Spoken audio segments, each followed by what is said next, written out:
Hashtag a letter from beneath the floor.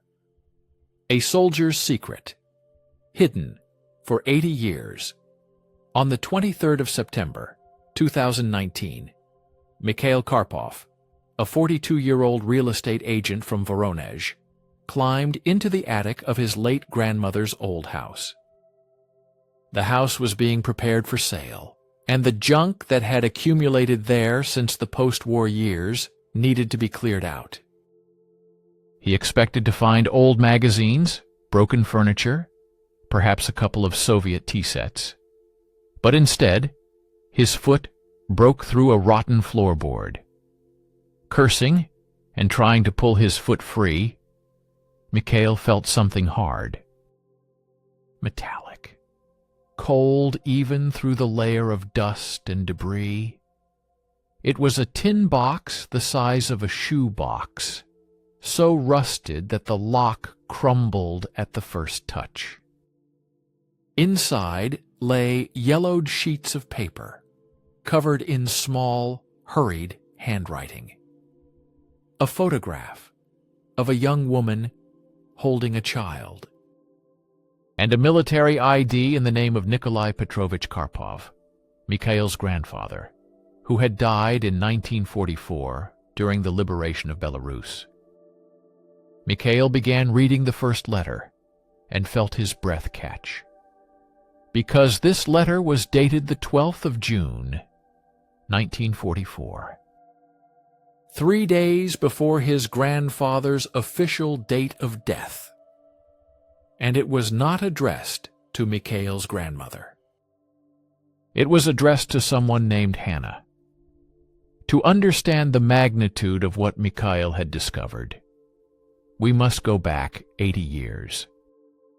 Nikolai Karpov was born in 1918 in a small village outside Voronezh. An ordinary peasant family, an ordinary childhood, an ordinary youth. In 1939, he married Maria Stepanova, a local teacher. In 1940, their son Pyotr was born, Mikhail's father. When the war began, Nikolai was 23 years old. He left for the front in July of 41. He fought near Moscow, then at Stalingrad, was wounded twice, and was awarded the Medal for Valor.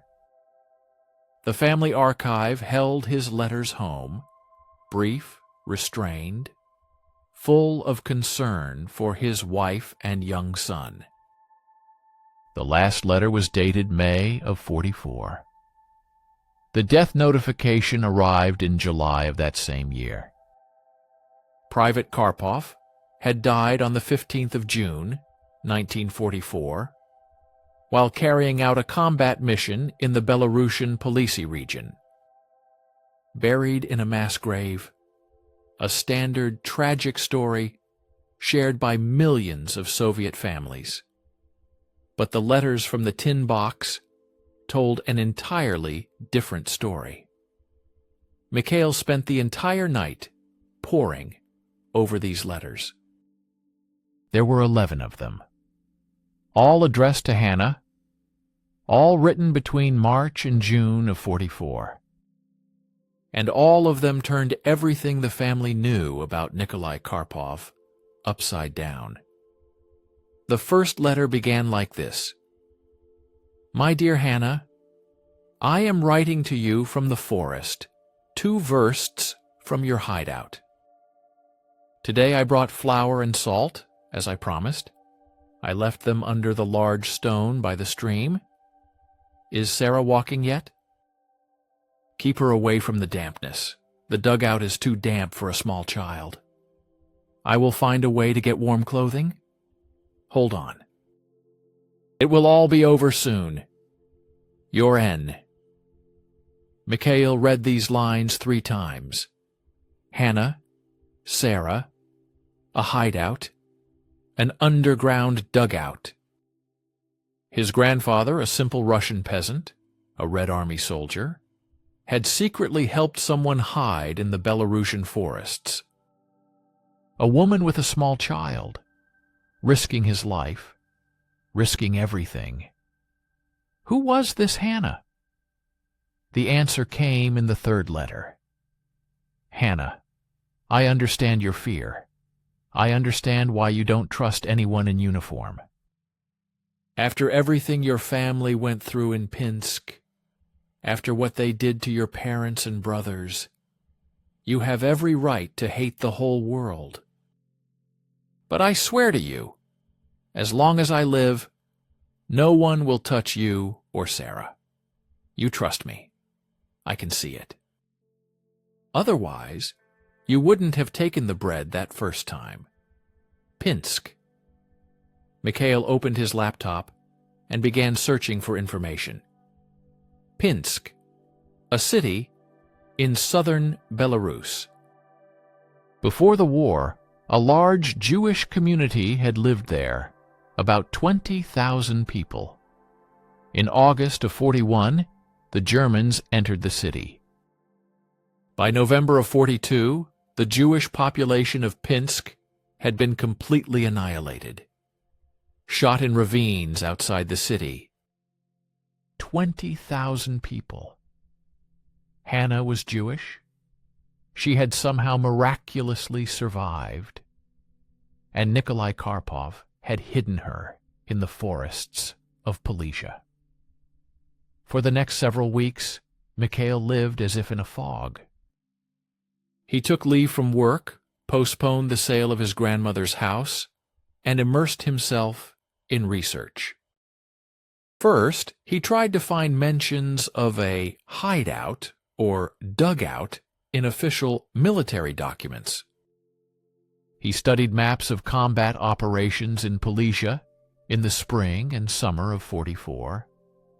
He read dozens of memoirs by partisans and soldiers who had fought in those areas. Nothing. The place his grandfather described in the letters, the tract by Black Lake, 3 versts east of the burned mill, appeared in no document. The official military routes of the unit in which Nikolai served passed through completely different areas, dozens of kilometers to the north. This was strange. Either his grandfather had lied in the letters, or he had somehow ended up not where he was supposed to be, according to his service. And the second possibility frightened Mikhail far more than the first, because in wartime conditions, this was called by one word: desertion. Deserters were shot. In the 5th letter, Nikolai wrote, "Today I was almost caught. Sergeant Major Grechko asked where I disappear to at night. I told him I go to check snares, supposedly catching rabbits for the kitchen. He didn't believe me, but Grechko is a good man."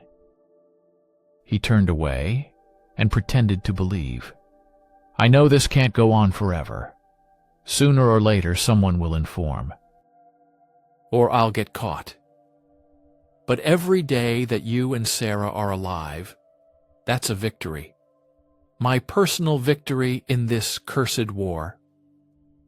Mikhail read these lines and tried to imagine what his grandfather had felt. A 25-year-old guy from a Voronezh village, a married man, father of a 1-year-old son he had left at home. And yet he was risking his life for a stranger's woman and a stranger's child. Why? The answer was found in the 6th letter. And this answer broke Mikhail's heart. "Hannah, you ask why I do this, why I take the risk. You think I'm expecting something in return?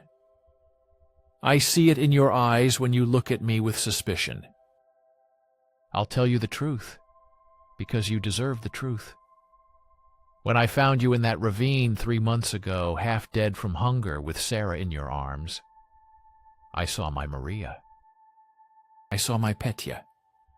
I thought, what if the Germans had reached Voronezh? What if my family had fled into the forests, like you? Who would have helped them? I help you because I want to believe that the world hasn't gone completely mad. That somewhere there are people who do the right thing simply because it's right. I help you to preserve my own soul. This is selfishness, Hannah. Pure selfishness. I save you to save myself. By October 2019, Mikhail had gathered enough information to make a trip to Belarus. He took all the letters, his grandfather's military ID, old maps of Polesia, and set off to find a place that officially didn't exist. The woodland near Black Lake. Finding it proved difficult.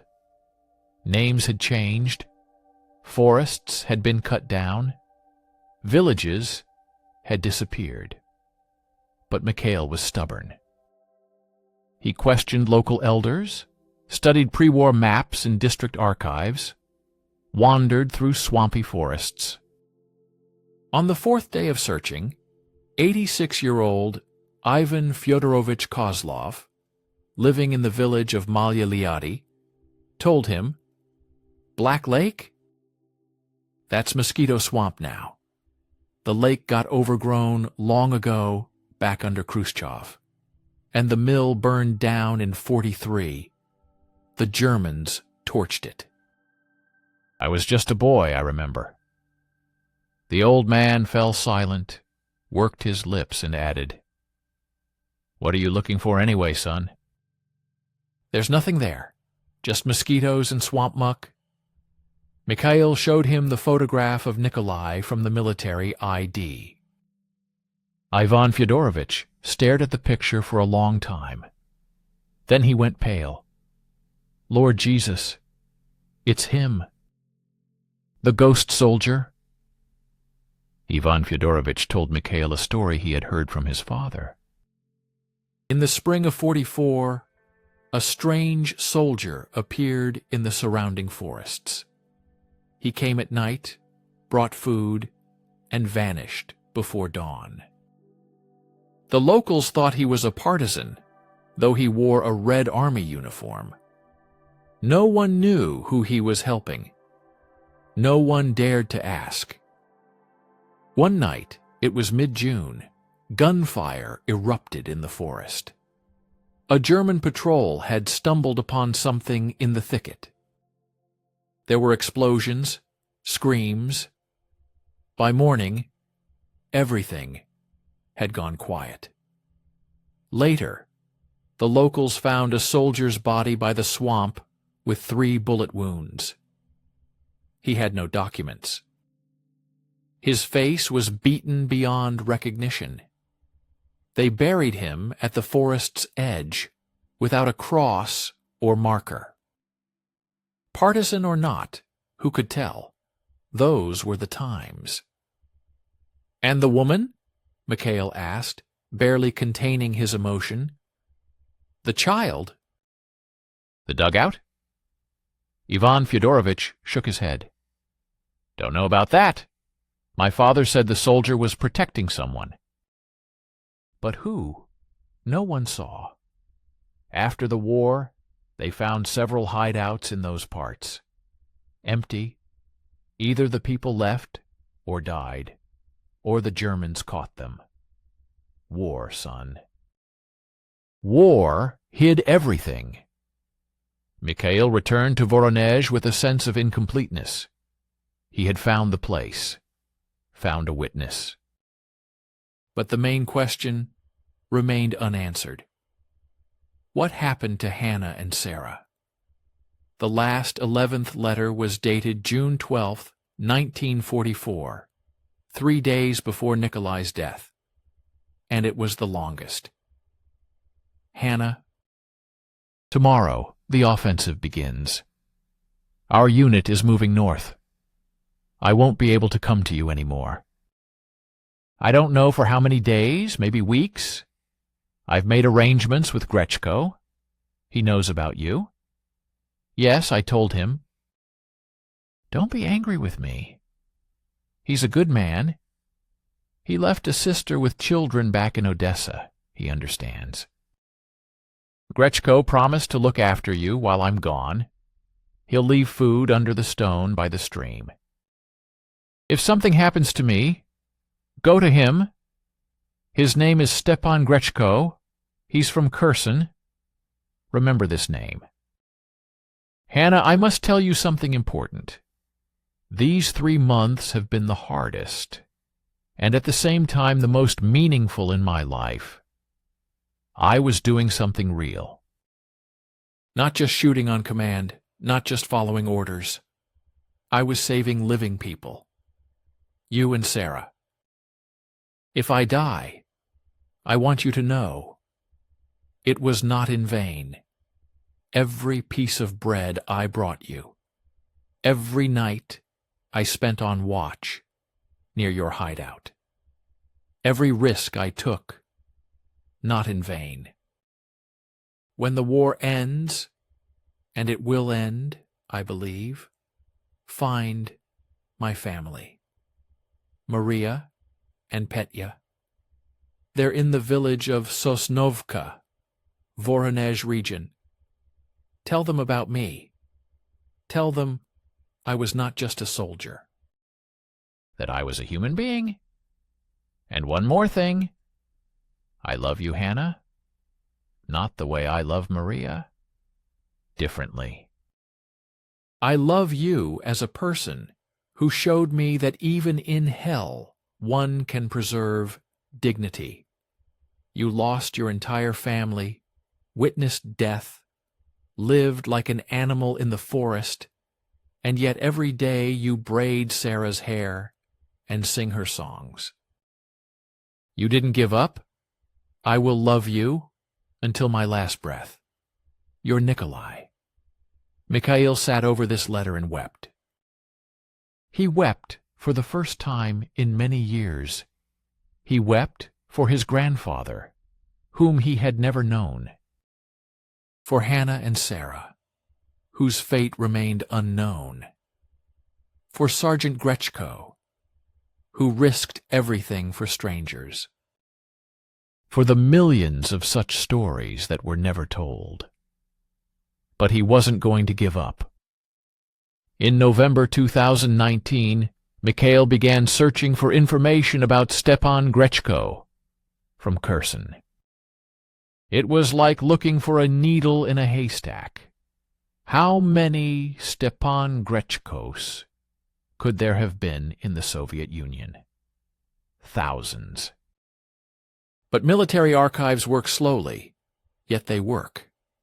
In February 2020, Mikhail received a response from the Central Archive of the Ministry of Defense. Stepan Afanasievich Grechko, born 1910, native of Kherson, sergeant, awarded the Order of the Red Star and the Medal for Military Merit. He served through the entire war. Demobilized in 1946, returned to Kherson, died in 1992. But he had children and grandchildren. In March 2020, the world was engulfed by the pandemic, and all of Mikhail's plans collapsed. Borders closed, archives stopped working, travel became impossible. But he didn't stop. Through social media, he found Stepan Grechko's grandson, Andrei, a 58-year-old engineer from Kyiv. They began corresponding.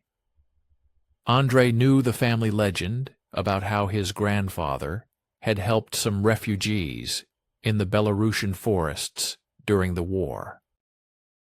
But he didn't remember the details. His grandfather didn't like talking about the war.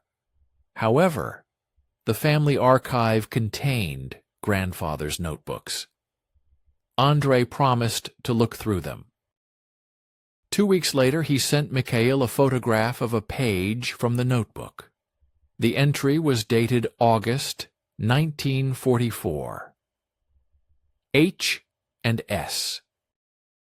Left with the partisans heading west. Alive. Thank God. Karpov did not die in vain. Hannah and Sarah had survived. But where did they go? What happened to them after the war? Mikhail plunged back into his search. Now he was looking for Jewish refugees from Pinsk who had survived the war. This was even harder than searching for Grechko. But in June 2020, he received a letter from Israel. It was written by a woman named Ruth Goldstein. She was 78 years old. She was Sarah's daughter. That same Sarah. Dear Mikhail, Ruth wrote, I received your inquiry through Yad Vashem. You are asking about Hannah Levinson from Pinsk and her daughter Sarah. Hannah Levinson is my grandmother. Sarah is my mother. She died in 2015, at the age of 75. All her life, my mother told me the story of the Russian soldier who saved them during the war. She didn't remember his face. She was only 3 years old. But she remembered his voice and his name, Nikolai. Grandmother Hannah lived until 1987. She never spoke about the war. Never. Only once, a week before her death, she called my mother to her bedside and said, Find Nikolai's family. Tell them he was a hero. A true hero. We didn't know how to find him. We didn't know his surname. We didn't know where he was from. We thought this story would die with us. And then you wrote, I am crying as I write this letter. I am crying from happiness. Mikhail, can we have a video call? I want to see the face of the grandson of the man who saved my family. Mikhail and Ruth talked for 4 hours. Ruth told the story of her grandmother. Hannah Levinson was born in Pinsk in 1920. Her father was a watchmaker, her mother a seamstress. She had 3 brothers and 2 sisters. A large, noisy, happy Jewish family. In 1941, when the Germans entered the city, Hannah was 21 years old. She had just married David Rosenberg, a young mathematics teacher. They were expecting their first child. When the roundups began, David hid Hannah with Belarusian acquaintances on the outskirts of the city. He himself stayed with his parents. He couldn't abandon them. He was shot in November 1942, along with 20,000 other Jews of Pinsk. Hannah gave birth to Sarah in January 1943, in the cellar of a stranger's house. For the next year she hid, moving from one shelter to another. People helped her, but people also betrayed her. In February 1944, her last refuge was discovered. Hannah fled into the forest with 1-year-old Sarah in her arms. Without food, without warm clothing, without hope, after a week of wandering through frozen marshes, she fell into a ravine and couldn't get up. Sarah was crying from hunger. Hannah understood that this was the end. And then he appeared. A young Russian soldier with kind eyes.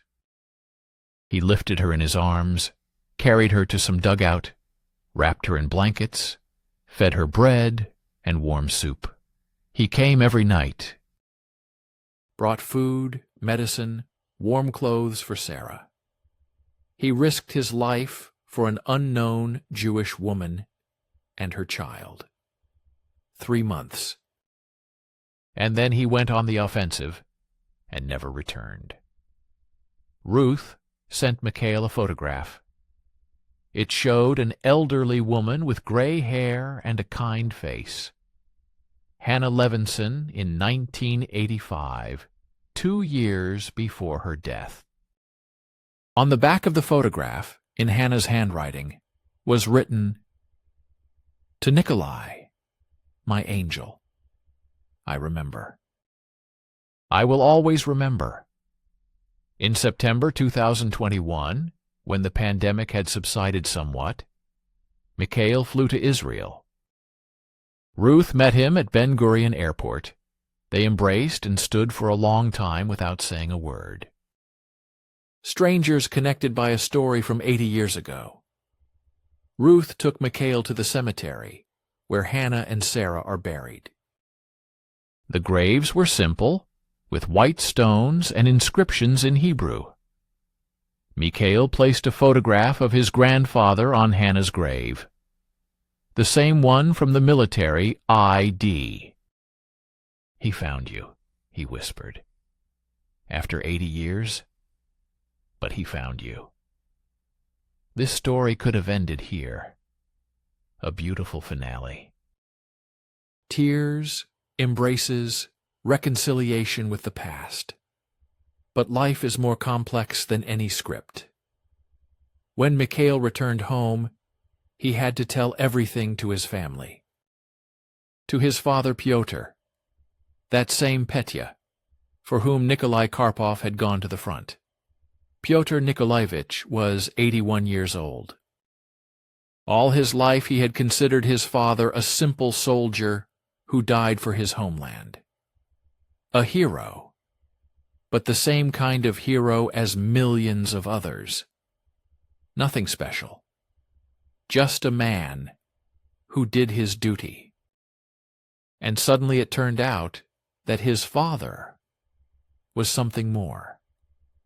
Pyotr Nikolaevich was silent for a long time, listening to his son's story. Then he took his grandfather's letters and read them all night. In the morning he said, "You know, Misha, I was angry at him my whole life. Stupid, right? Angry at a dead man. He left for the war when I was 1 year old. I don't remember him. At all. Not his face, not his voice, not his smell. Mama told me about him, showed me photographs. But for me, he was always just a picture on the wall. I was angry because I thought he chose war over me, chose duty over family, abandoned us. But now I understand. He wasn't choosing between duty and family. He was creating a new family. There, in those cursed Belarusian forests. A family from an unknown woman and someone else's child. He was a real father. To everyone. In 2022, Mikhail Karpov succeeded in having his grandfather's story included in the database of Yad Vashem, the Israeli memorial to Holocaust victims. Nikolai Petrovich Karpov was officially recognized as righteous among the nations, an honorary title for non-Jews who saved Jews during the Holocaust. The award ceremony took place at the Israeli embassy in Moscow. Present were Mikhail, his father Pyotr Nikolaevich, and Ruth Goldstein, who had flown in from Tel Aviv. When Pyotr Nikolaevich, an 82-year-old man, took his father's medal in his hands, he wept. "Papa," he whispered, "I'm not angry at you anymore. I am proud." But that is not the end of the story. After the ceremony, Ruth took Mikhail aside and said, "There is something I never told you before. I wasn't sure it was true. But now, having seen your father, I am certain. My mother Sarah had a birthmark, here, above her left eyebrow. Very distinctive, shaped like a small heart. Your father..." Mikhail looked at Pyotr Nikolaevich, who stood at the other end of the hall, examining the medal.